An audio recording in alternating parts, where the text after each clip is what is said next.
ಗುಣಸ್ಥಾನಗಳು ಭಾಗ 9. ಗುಣಸ್ಥಾನಗಳು ಭಾಗ 9. ಶ್ರೀ ಋಷಭನಾಥರಿಂದ ವರ್ಧಮಾನರವರೆಗೆ 24 ತೀರ್ಥಂಕರರಿಗೆ ಜಯವಾಗಲಿ. ನನ್ನ ಸಮಸ್ತ ಗುರುಗಳಿಗೆ ಜಯವಾಗಲಿ. 13ನೆಯ ಗುಣಸ್ಥಾನ ಸಯೋಗ ಕೇವಲಿಯ ಬಗ್ಗೆ ಕಿಂಚಿತ್ ಅಂದರೆ ಸ್ವಲ್ಪ ವಿವರಗಳು. ಪ್ರಶ್ನೆ 138. ಸಯೋಗ ಕೇವಲಿ ಎಂದರೆ ಏನು? ಉತ್ತರ: ಯೋಗ ಸಹಿತವೂ ಇದ್ದಾರೆ ಮತ್ತು ಕೇವಲಿಗಳೂ ಇದ್ದಾರೆ. ಪ್ರಶ್ನೆ 139.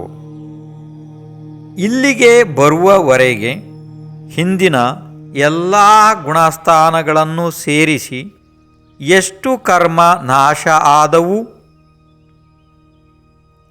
ಉತ್ತರ: 63 ಪ್ರಕೃತಿಗಳು ನಾಶ ಆದವು. ಇನ್ನು ನಿಮಗೆ ಸೂಚನೆ ಇಲ್ಲೊಂದು: ಎಷ್ಟು ಕರ್ಮ ಯಾವ್ಯಾವ ಗುಣಸ್ಥಾನದಲ್ಲಿ ನಾಶ ಆದವು, ಎಷ್ಟು ಬಂಧದಲ್ಲಿ ಉಳಿದವು, ಎಷ್ಟು ಬಂಧು ವಿಚ್ಯುತಿ ಆದವು, ಎಷ್ಟು ಸತ್ವ ವಿಚ್ಯುತಿ ಆದವು, ಅದನ್ನೆಲ್ಲನೂ ಮುಂದೆ ಓದಿಸಲಾಗುವುದು ಇದೇ ರೀತಿ. ಆದರೆ ನೀವು ಈಗ ಮಾಡಬೇಕಾದ ಕೆಲಸ ಅಂದರೆ ಇಲ್ಲಿ ಬರುವಂತಹ ಪ್ರತಿಯೊಂದು ಪ್ರಕರಣವನ್ನು, ಪ್ರತಿಯೊಂದು ವಿಷಯವನ್ನು ನಿಮ್ಮ ಸ್ವಂತ ಪುಸ್ತಕದಲ್ಲಿ ಬರಿತಾ ಹೋಗಲೇಬೇಕು. ಇಲ್ಲಾಂದರೆ ಕೊನೆಗೆ ಹೋಗಿ ಏನೂ ಗೊತ್ತಾಗುವುದಿಲ್ಲ. ಇಲ್ಲಿ ಅಂದರೆ ಇಲ್ಲಿವರೆಗೆ ಬರುವಾಗ ಅಂದರೆ 1ನೇ ಗುಣಸ್ಥಾನದಿಂದ ಈಗ 13ರವರೆಗೆ ಅವರು ಬಂದಿದ್ದಾರೆ, 13ರಲ್ಲಿದ್ದಾರೆ. 13ಕ್ಕೆ ಬರಬೇಕಿದ್ರೆ 12ರ ಅಂತ್ಯದಲ್ಲಿ ಒಟ್ಟು 63 ಕರ್ಮ ಪ್ರಕೃತಿಗಳು ನಾಶವನ್ನು ಹೊಂದಿದ್ದಾವೆ ಅಂತಂದರೆ ಆತ್ಮ ಪ್ರದೇಶದಿಂದ ಹೊರಗಡೆ ಹೋಗಿದ್ದಾವೆ.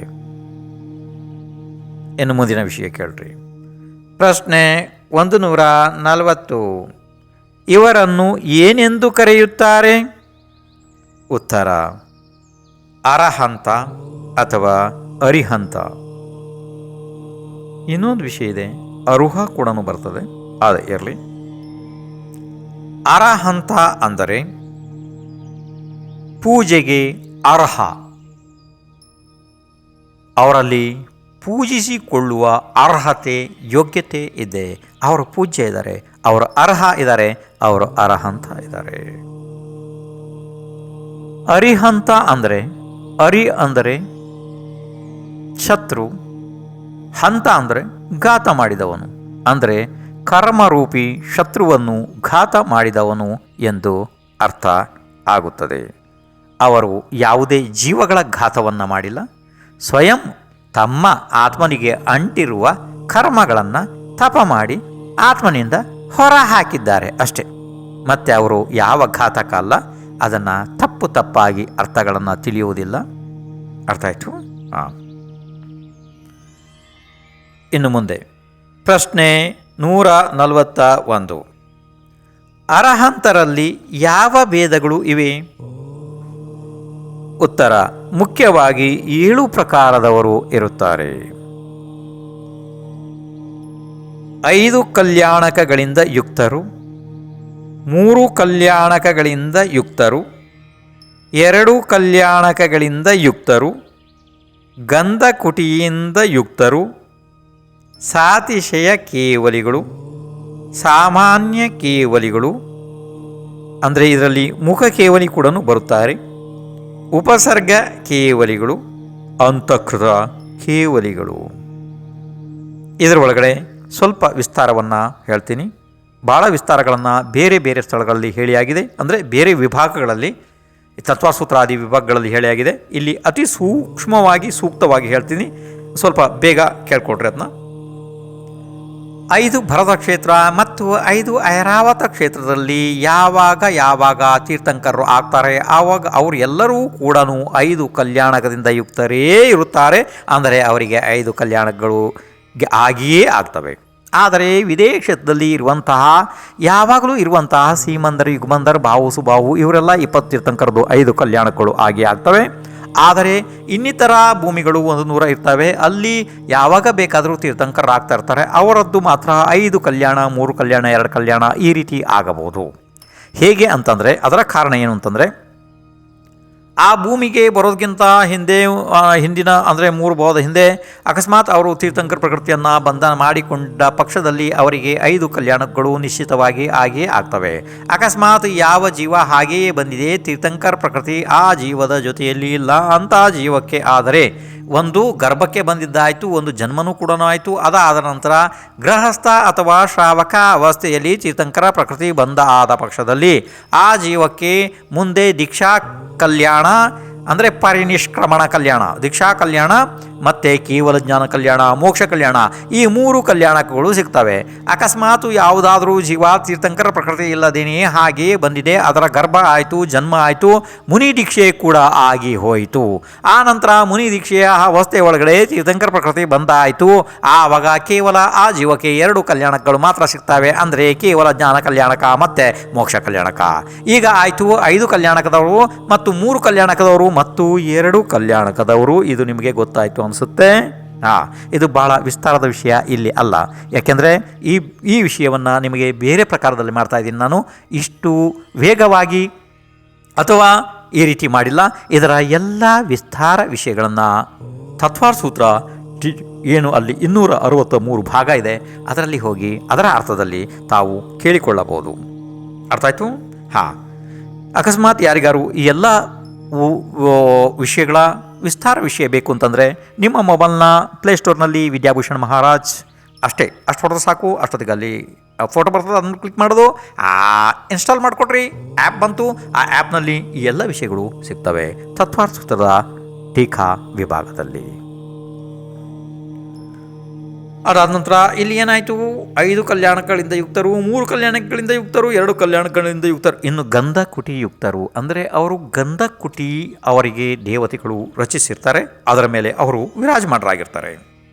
ಇನ್ನು ಸಾತಿಶಯ ಕೇವಲಿಗಳು, ಇನ್ನು ಸಾಮಾನ್ಯ ಕೇವಲಿಗಳು, ಅದರಲ್ಲಿ ಮುಖ ಕೇವಲಿ ಅಂತ ಕೂಡ ಬರ್ತಾರೆ, ಅವರ ದಿವ್ಯ ಧ್ವನಿ ಹೊರಡುವುದಿಲ್ಲ. ಇನ್ನು ಉಪಸರ್ಗ ಕೇವಲಿಗಳು ಅಂದರೆ ಯಾರಿಗಾದರೂ ಅತಿ ಘೋರ ಉಪಸರ್ಗ ಆಗಿ ಆ ನಂತರ ಕೇವಲ ಜ್ಞಾನ ಆಗಿದೆ ಅಂತಹ ಕೇವಲಿಗಳು. ಇನ್ನು ಅಂತಃಕೃತ ಕೇವಲಿಗಳು, ಯಾರಿಗಾದರೂ ಕೇವಲ ಜ್ಞಾನ ಆಯಿತು ಮತ್ತು ಇನ್ನು ಅಂತರ್ಮೂರ್ತದಲ್ಲಿ ಮೋಕ್ಷ ಕೂಡ ಆಗಿ ಹೋಯಿತು, ಅಂಥವರು ಕೂಡ ಇರ್ತಾರೆ. ಇರಲಿ, ಇದು ಅತಿ ವಿಸ್ತಾರವಾದ ವಿಷಯ, ಆದ್ದರಿಂದ ಇಲ್ಲಿ ಹೇಳುವಂಥ ವಿಷಯ ಅಲ್ಲ. ಇನ್ನು ಮುಂದೆ ಪ್ರಶ್ನೆ 142. ಇವರಲ್ಲೇ ಮುಖ್ಯ ಭೇದ ಎಷ್ಟು? ಉತ್ತರ: ತೀರ್ಥಂಕರ ಕೇವಲಿ ಮತ್ತು ಸಾಮಾನ್ಯ ಕೇವಲಿ 2 ಭೇದ. ಇದು ಮುಖ್ಯವಾಗಿ ಕೇವಲಿಗಳಲ್ಲಿ 2 ಭೇದ ಇರುತ್ತದೆ. ಪ್ರಶ್ನೆ 143. ಸಿದ್ಧ ಭಗವಾನರೂ ಕೂಡ ಕೇವಲಿಯೇ ಇದ್ದಾರೆ ಅಲ್ಲವೇ? ಉತ್ತರ: ಹಾಗೆ ನೋಡಿದರೆ 13ನೇ ಗುಣಸ್ಥಾನದ ಸಯೋಗ ಕೇವಲಿಗಳು, 14ನೇ ಗುಣಸ್ಥಾನದ ಅಯೋಗ ಕೇವಲಿಗಳು ಮತ್ತು ಇವರನ್ನು ಏನಂತಾರೆ? ಅರಿಹಂತರು ಎನ್ನುತ್ತಾರೆ. ಮತ್ತು ಸಮಸ್ತ ಕರ್ಮ ನಾಶ ಮಾಡಿದ ಸಿದ್ಧರನ್ನು ಕೇವಲಿಯೇ ಎನ್ನುತ್ತಾರೆ. ಎಲ್ಲರೂ ಕೇವಲ ಜ್ಞಾನಿಗಳೇ ಇದ್ದಾರೆ ಅಲ್ಲವಾ? ಆದರೆ ಇಲ್ಲಿ ಗುಣಸ್ಥಾನದ ಮುಖ್ಯತೆಯಿಂದ ಹೇಳಲಾದ ವಿಷಯ ಅದು ನಿಮಗೆ ನಿಮ್ಮ ತಿಳುವಳಿಕೆಯಲ್ಲಿ ಇರಬೇಕು. ಪ್ರತಿ ಸಮಯದಲ್ಲಿ ಪ್ರತಿಯೊಂದು ವಸ್ತುವನ್ನು ಹೇಳುತ್ತಾ ಹೋದರೆ ನಿಜವಾದ ಮೂಲಭೂತ ವಿಷಯದ ಗಂಭೀರತೆ, ಘನತೆ, ಗೌರವ ಹಾಳಾಗ್ತದೆ. ಆದ್ದರಿಂದ ಆ ರೀತಿ ಎಲ್ಲ ಸ್ಥಳದಲ್ಲಿ ಹೇಳೋಕ್ಕಾಗಲ್ಲ. ನೀವು ನಿಮ್ಮ ಜ್ಞಾನದಲ್ಲಿ ಇದನ್ನು ತಿಳಿತಾ ಬರಬೇಕಾಗ್ತದೆ. ಪ್ರಶ್ನೆ 144. ಅರಹಂತರು ಎಷ್ಟು ದೋಷಗಳಿಂದ ರಹಿತರಿದ್ದಾರೆ? ಉತ್ತರ: ಜನ್ಮ, ಜರ ಅಂದರೆ ಮುಪ್ಪು, ವೃದ್ಧಾಪ್ಯ, ಮೃತ್ಯು, ಹಸಿವು, ಬಾಯಾರಿಕೆ, ರಾಗ, ದ್ವೇಷ, ಮೋಹ, ಚಿಂತೆ, ಅರತಿ, ನಿದ್ರೆ, ದುಃಖ, ಬೆವರು, ಗರ್ವ, ಶೋಕ, ರೋಗ, ಆಶ್ಚರ್ಯ, ಭಯ, ಈ 18 ದೋಷದಿಂದ ರಹಿತರು ಇದ್ದಾರೆ. ಪ್ರಶ್ನೆ 145. ಕೇವಲಿ ಸಮುದ್ಘಾತ ಎಂದರೆ ಏನು? ಉತ್ತರ: ಮೂಲ ಶರೀರದ ಸಂಬಂಧವನ್ನು ಬಿಡದೆಯೇ ಅರಹಂತ ಭಗವಾನರ ಆತ್ಮ ಪ್ರದೇಶಗಳು ಹೊರಗೆ ಹೊರಡುವುದು. ಆದರೆ ಇಲ್ಲಿ ಒಂದು ಸಣ್ಣ ಸೂಚನೆ. ನಿಜವಾಗಿ ಇದು ಕೇವಲಿ ಸಮುದ್ಘಾತದ ಪರಿಭಾಷೆ ನಾನಿಲ್ಲಿ ಹೇಳಿದ್ದಿದೆ. ಆದರೆ ನಿಮಗೆ ಅಕಸ್ಮಾತ್ ಮಹಾಶಾಸ್ತ್ರಗಳಲ್ಲಿ ಸಮುದ್ಘಾತ ಎಂದರೆ ಏನು ಎನ್ನುವಂತಹ ಪ್ರಶ್ನೆ ಬಂದರೆ ತಾವುಗಳು ತಿಳಿಬೇಕು. ಏನೆಂದರೆ, ಮೂಲ ಶರೀರದ ಸಂಬಂಧವನ್ನು ಬಿಡದೆಯೇ ಆತ್ಮ ಪ್ರದೇಶ ಅಂದರೆ ಶರೀರದಿಂದ ಹೊರಡುವುದು ಸಮುದ್ಘಾತ ಇದೆ. ಅವು ಅನೇಕ ಪ್ರಕಾರದವಿದ್ದಾವೆ. ಅದನ್ನು ತತ್ವಾರ್ಥ ಸೂತ್ರದ ಅರ್ಥದ ವಿಭಾಗಗಳಲ್ಲಿ ಹೇಳಲಾಗಿದೆ. ತಾವು ವಿಸ್ತಾರವಾಗಿ ಅಲ್ಲಿಂದ ಕೇಳಿಕೊಳ್ಳಬಹುದು. ಇಲ್ಲಿ ನಮಗೆ ಬೇಕಾಗಿರೋದು ವಿಷಯ, ಪ್ರಾಕೃತ ವಿಷಯ ಏನಿದೆ ನಮ್ಮದು ಕೇವಲಿ ಸಮುದ್ಘಾತ ಅಂದರೆ ಅರಿಹಂತ ಭಗವಾನರಲ್ಲಿ ಆಗುವಂತಹ ಸಮುದ್ಘಾತ. ಇನ್ನು ಮುಂದೆ ನೋಡೋಣ. ಪ್ರಶ್ನೆ 146. ಕೇವಲಿ ಸಮುದ್ಘಾತ ಯಾವ ಗುಣಸ್ಥಾನದಲ್ಲಿ ಆಗುತ್ತದೆ? ಉತ್ತರ: 13ನೆಯ ಗುಣಸ್ಥಾನದ ಅಂತ್ಯದಲ್ಲಿ ಆಗುತ್ತದೆ. ಪ್ರಶ್ನೆ 147. ಈ ಸಮುದ್ಘಾತ ಆಗಲು ಕಾರಣ ಏನು? ಉತ್ತರ: ಆಯುಕರ್ಮ ಅಂತರ್ಮೂರ್ತ ಮಾತ್ರ ಉಳಿದಿದೆ. ಆದರೆ ವೇದನೀಯ, ನಾಮ, ಗೋತ್ರ ಈ 3 ಕರ್ಮಗಳ ಸ್ಥಿತಿ ಅಧಿಕ ಇದೆ. ಆವಾಗ ಈ 3 ಕರ್ಮಗಳನ್ನು ಆಯುಕರ್ಮದ ಸಮಾನ ಮಾಡಲು ಕೇವಲಿ ಸಮುದ್ಘಾತ ಆಗುತ್ತದೆ. ಪ್ರಶ್ನೆ 148. ಈ ಸಮುದ್ಘಾತ ಎಷ್ಟು ಸಮಯದವರೆಗೆ ಆಗುತ್ತದೆ? ಉತ್ತರ: 8 ಸಮಯದವರೆಗೆ. ಅಂದರೆ 1ನೇ ಸಮಯ ದಂಡ, 2ನೇ ಸಮಯ ಕಪಾಟ, 3ನೇ ಸಮಯ ಪ್ರತರ, 4ನೇ ಸಮಯ ಲೋಕಪೂರಣ, 5ನೇ ಸಮಯ ಪ್ರತರ, 6ನೇ ಸಮಯ ಕಪಾಟ, 7ನೇ ಸಮಯ ದಂಡ, 8ನೇ ಸಮಯ ಮೂಲ ಶರೀರ. ಹೀಗೆ ಒಟ್ಟು 8 ಸಮಯದಲ್ಲಿ ಈ ಸಂಪೂರ್ಣ ಕೇವಲಿ ಸಮುದ್ಘಾತ ಮುಗಿದು ಹೋಗ್ತದೆ. ಪ್ರಶ್ನೆ 149. ಇವೆಲ್ಲ ಹೇಗೆ ಆಗುತ್ತವೆ? ಉತ್ತರ: ಮೊದಲಿನ 4 ಸಮಯಗಳಲ್ಲಿ ಆತ್ಮ ಪ್ರದೇಶದ ಆಕಾರವು 1 ದಂಡಾಕಾರ ಅಂದರೆ ಕಂಬದಂತೆ, 2 ಕಪಾಟದಂತೆ ಅಂದರೆ ಕಪಾಟಿನಂತೆ, 3 ಪ್ರತರ ಅಂದರೆ ವಾತಾವಲಯವನ್ನು ಬಿಟ್ಟು ಲೋಕದ ಆಕಾರ ಅಂದರೆ ಲೋಕಾಕಾಶದ ಆಕಾರ, ಆ ರೀತಿ ತಿಳಿರಿ. 4 ಲೋಕಪೂರ್ಣ ಅಂದರೆ ವಾತಾವಲಯ ಸಹಿತ ಸಂಪೂರ್ಣ 343 ಘನರಜ್ಜು ಲೋಕಾಕಾಶದ ಆಕಾರ ಆಗುತ್ತದೆ. ನಂತರ ಅಲ್ಲಿಂದ ಪುನಃ ಸಂಕೋಚವಾಗುವಾಗ 5ನೇ ಸಮಯದಲ್ಲಿ ಪ್ರತರ, 6ನೇ ಸಮಯದಲ್ಲಿ ಕಪಾಟ, 7ನೇ ಸಮಯದಲ್ಲಿ ದಂಡ, 8ನೇ ಸಮಯದಲ್ಲಿ ಮೂಲ ಶರೀರ ಪ್ರವೇಶ. ಒಟ್ಟು ಇಲ್ಲಿಗೆ 8 ಸಮಯಗಳು ಆದವು.